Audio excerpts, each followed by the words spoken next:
지난 2012년 헌법재판소가 합헌으로 판단한 낙태죄를 폐지해달라는 국민청원에 청와대가 사회적 논의가 필요하다고 밝혔습니다. 청와대는 2011년에 중단된 임신 중절 실태 조사를 내년부터 재개하기로 했습니다. 권민석 기자의 보도입니다. 지난 9월 30일 청와대 국민청원 게시판엔 원치 않는 출산은 모두에게 비극이라며 낙태죄를 폐지해달라는 청원이 올라왔습니다. 한 달 새 청원 참여 인원이 23만 5천여 명으로 늘어나 청와대가 공식 답변에 나섰습니다. 조국 청와대 민정수석은 우선 낙태가 공공연히 이루어지는 현실을 지적했습니다. 태아의 생명권이 매우 소중하지만 처벌 위주 정책으로 불법 시술이 양산되는 등 부작용이 이어지고 있다는 겁니다. 추정 낙태 건수는 16만 9천여 건이나 의료기관에서 행해진 합법적 인공 임신 중절 시술 건수는 1만 800여 건으로 합법에 의한 영역은 6%에 불과합니다. OECD 35개국 가운데 80%인 29개국이 임신 중절을 허용한다며 외국 실태도 소개했습니다. 그러면서 현행 법제는 모든 책임을 여성에게만 지우고 국가와 남성의 책임은 묻지 않는다며 사회적 논의가 필요하다고 지적했습니다. 이제는 태아 대 여성, 전면 금지 대 전면 허용, 이런 식의 대립 구도를 넘어서 사회적 논의가 필요한 단계입니다.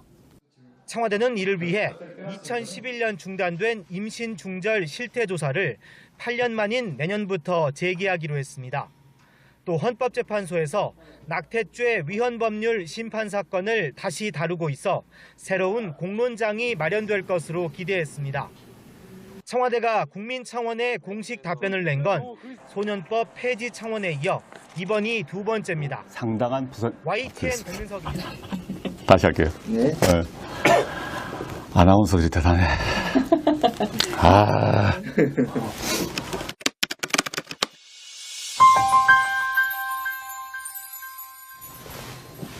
안녕하십니까, 조국입니다. 지난번 친절한 청와대 소년법 개정 청원 답변으로 인사드리고 다시 나오게 되었습니다.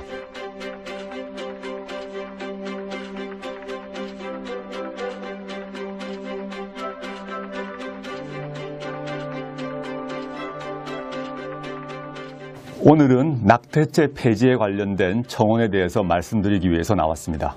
낙태죄 폐지 청원은 원치 않는 출산은 여성은 물론 태어나는 아이, 국가 모두의 비극으로 여성에게만 죄를 묻고 처벌하는 현행 낙태죄를 폐지해달라라는 내용으로 지난 9월 30일 게시 이후 한 달 만에 약 23만 명의 추천을 받았습니다. 이 문제는 매우 예민한 주제입니다. 낙태란 용어 자체가 부정적 함의를 담고 있기도 합니다. 오늘은 낙태란 단어 대신에 모자보건법이 사용하고 있는 임신중절이란 단어를 사용하도록 하겠습니다.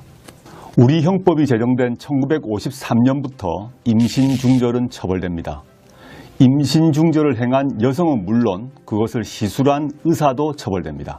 그런데 1973년 모자보건법이 제정된 후 아주 예외적 조건에 한해서 임신중절은 허용되고 있습니다.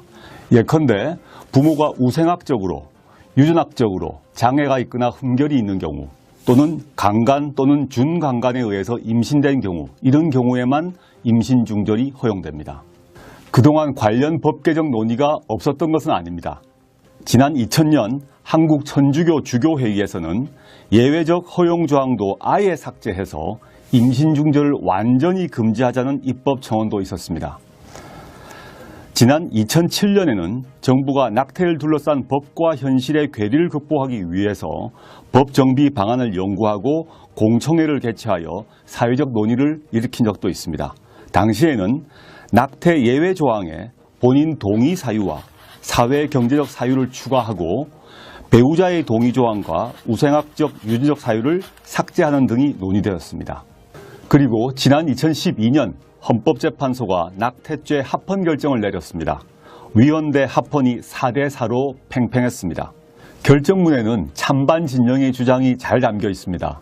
먼저 합헌 의견을 보면 사익인 임산부의 자기 결정권이 태아의 생명권 보호라는 공익에 비해 크지 않고 태아도 성장 상태와 관계없이 생명권의 주체로서 마땅히 보호받아야 한다라고 하여 태아의 생명권을 강조했습니다. 반면 위헌 의견은 임신 초기 자발적 임신 중절까지 금지하고 처벌하는 것은 임산부의 자기결정권을 전혀 존중하지 않는 것이다 라고 하여 여성의 자기결정권을 강조했습니다. 태아의 생명권과 여성의 자기결정권 중 둘 중 하나만 택해야 하는 제로섬으로는 논의를 진전시키기 어렵습니다. 둘 다 우리 사회가 지켜나가야 할 소중한 가치이기 때문입니다. 이 문제를 논의하기 위해서 임신 중절이 실제로 얼마나 이루어지고 있는지 그 원인은 무엇인지 먼저 살펴보아야 합니다. 안타깝게도 가장 최근 조사 자료가 2010년 자료입니다. 추정 낙태 건수는 16만 9천여 건이나 의료기관에서 행해진 합법적 인공 임신 중절 시술 건수는 1만 800여 건으로 합법에 의한 영역은 6%에 불과합니다. 또 실태조사 자료에 따르면 미혼 여성보다 기혼 여성이 더 많습니다. 보건복지부가 2011년 별도로 조사한 바에 따르면 임신 중절 사유는 원치 않아서라는 이유가 가장 많습니다. 그리고 미혼이라서, 그리고 사회경제적 이유가 있어서 등도 상당한 숫자입니다. 임신 중절을 줄이려는 당초 입법 목적과 달리 불법 임신 중절이 빈번히 발생하고 있는 현실입니다. 그런데 기소는 연 10여 건 정도입니다. 처벌은 더욱 희소합니다. 태아의 생명권은 매우 소중한 권리입니다. 임신 중절 시술로 인해서 생명권이 박탈된다는 것은 누구도 부인하기 어렵습니다. 그러나 처벌 강화 위주 정책으로 임신 중절 음성화 야기, 불법 시술 양산 및 고비용 수술비 부담, 해외 원정 시술, 위험 시술 등의 부작용이 계속 발생하고 있습니다. 현행법제는 모든 법적 책임을 여성에게만 묻고 있다는 문제가 있습니다. 국가와 남성의 책임은 완전히 빠져 있습니다. 여성의 자기결정권 외에 불법 임신 중절 수술 과정에서 여성의 생명권, 여성의 건강권, 침해 가능성 역시 함께 논의되어야 됩니다. 이제는 태아 대 여성, 전면 금지 대 전면 허용, 이런 식의 대립 구도를 넘어서 사회적 논의가 필요한 단계입니다. 현재 OECD 35개국 중에 본인 요청에 의해서 인공 임신 중절이 가능한 국가는 25개국가입니다. 예외적으로 사회경제적 사유에 의한 낙태를 허용하는 4개국까지 합치면 OECD 회원국 중 80%인 29개국에서 임신 중절을 허용하고 있습니다. 다만 본인 요청에 의해서 중절이 가능한 경우에도 통상 12주 이내만으로 제한하고 있습니다. 그리고 7개국은 사전 상담을 의무화하고 있습니다. 상담 이후 시술까지 2일에서 8일까지 숙려 기간을 두어서 무분별한 시술을 방지하고 있습니다. 보건학자 김승섭 고려대 교수에 따르게 되면 2006년 세계보건기구 연구를 인용해서 매년 전 세계에서 2천만 명의 여성이 안전하지 않은 임신 중절 수술을 받고 그중 6만 8천 명이 사망하고 있다고 밝히고 있습니다.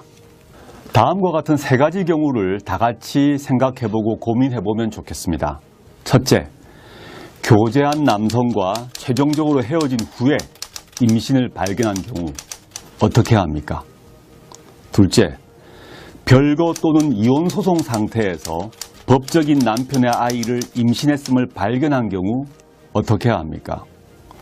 실직이나 투병 등으로 인한 경제적 어려움으로 아이 양육이 완전히 불가능한 상태에서 임신했음을 발견한 경우 어떻게 해야 합니까? 이러한 3가지 경우 현재 임신 중절을 하게 되면 그것은 범죄입니다. 근래 프란체스코 교황은 임신 중절에 대해서 우리는 새로운 균형점을 찾아야 한다라고 말씀하신 바 있습니다. 이번 청원을 계기로 우리 사회도 새로운 균형점을 찾았으면 좋겠습니다. 이번 청원을 계기로 정부는 법제도 현황과 논점을 다시 살펴보게 되었습니다. 여성가족부와 보건복지부, 그리고 청와대 법무비서관실, 여성가족비서관실, 국민소통수석실 담당자가 3차례에 걸쳐서 쟁점을 검토하고 토론했습니다. 당장 2010년 이후 실시되지 않은 임신중절 실태조사부터 2018년에는 재개하기로 하였습니다. 임신중절 현황과 사유에 대한 정확한 실태조사, 그 결과를 토대로 관련된 논의가 한 단계 진전될 것이라고 기대합니다. 그리고 현재 헌법재판소에서 다시 한번 낙태죄 위헌 법률 심판 사건이 진행 중입니다. 그 과정에서 새로운 공론의 장이 마련되고 사회적 법적 논의가 이루어질 것으로 전망합니다. 실제 법 개정을 담당하는 입법부에서도 함께 고민할 것을 기대하고 있습니다. 자연유산 유도약의 합법화 여부도 이러한 사회적, 법적 논의 결과에 따라 결정될 것으로 기대합니다.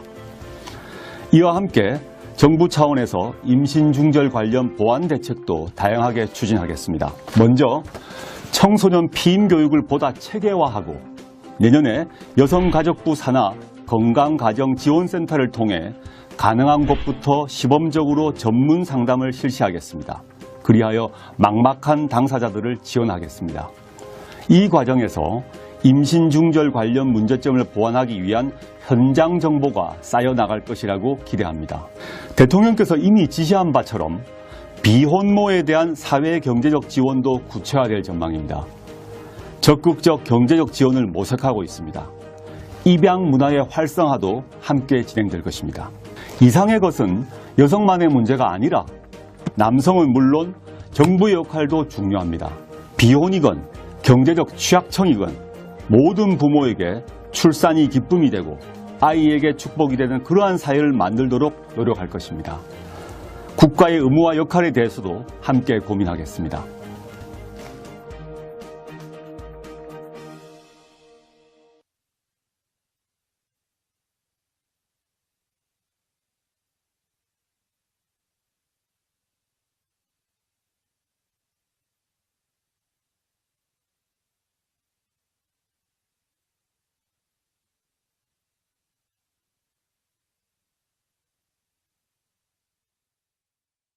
비극으로 여성에게만 죄를 묻고 처벌하는 현행 낙태죄를 폐지해달라라는 내용으로 지난 9월 30일 개시 이후 한 달 만에 약 23만 명의 추천을 받았습니다. 이 문제는 매우 예민한 주제입니다. 낙태란 용어 자체가 부정적 함의를 담고 있기도 합니다. 오늘은 낙태란 단어 대신에 모자보건법이 사용하고 있는 임신중절이란 단어를 사용하도록 하겠습니다. 우리 형법이 제정된 1953년부터 임신중절은 처벌됩니다. 임신중절을 행한 여성은 물론 그것을 시술한 의사도 처벌됩니다. 그런데 1973년 모자보건법이 제정된 후 아주 예외적 조건에 한해서 이루어지는 현실을 지적했습니다. 태아의 생명권이 매우 소중하지만 처벌 위주 정책으로 불법 시술이 양산되는 등 부작용이 이어지고 있다는 겁니다. 추정 낙태 건수는 16만 9천여 건이나 의료기관에서 행해진 합법적 인공 임신 중절 시술 건수는 1만 800여 건으로 합법에 의한 영역은 6%에 불과합니다. OECD 35개국 가운데 80%인 29개국이 임신 중절을 허용한다며 외국 실태도 소개했습니다. 그러면서 현행 법제는 모든 책임을 여성에게만 지우고 국가와 남성의 책임은 묻지 않는다며 지난 2012년 헌법재판소가 합헌으로 판단한 낙태죄를 폐지해달라는 국민청원에 청와대가 사회적 논의가 필요하다고 밝혔습니다. 청와대는 2011년에 중단된 임신중절 실태조사를 내년부터 재개하기로 했습니다. 권민석 기자의 보도입니다. 지난 9월 30일 청와대 국민청원 게시판엔 원치 않는 출산은 모두에게 비극이라며 낙태죄를 폐지해달라는 청원이 올라왔습니다. 한 달 새 청원 참여 인원이 23만 5천여 명으로 늘어나 청와대가 공식 답변에 나섰습니다. 조국 청와대 민정수석은 우선 낙태가 공공연히 사회적 논의가 필요하다고 지적했습니다. 이제는 태아 대 여성, 전면 금지 대 전면 허용, 이런 식의 대립 구도를 넘어서 사회적 논의가 필요한 단계입니다. 청와대는 이를 위해 2011년 중단된 임신 중절 실태조사를 8년 만인 내년부터 재개하기로 했습니다. 또 헌법재판소에서 낙태죄 위헌법률 심판 사건을 다시 다루고 있어 새로운 공론장이 마련될 것으로 기대했습니다. 청와대가 국민청원에 공식 답변을 낸 건 소년법 폐지 청원에 이어 이번이 두 번째입니다. 상당한 부선. YTN 백민석입니다. 다시 할게요. 네. 아나운서들이 대단해. 아.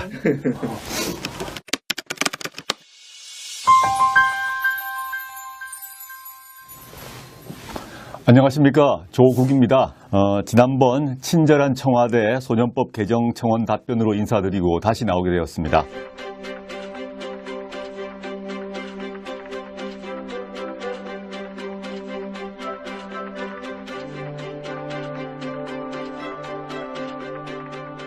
오늘은 낙태죄 폐지에 관련된 청원에 대해서 말씀드리기 위해서 나왔습니다.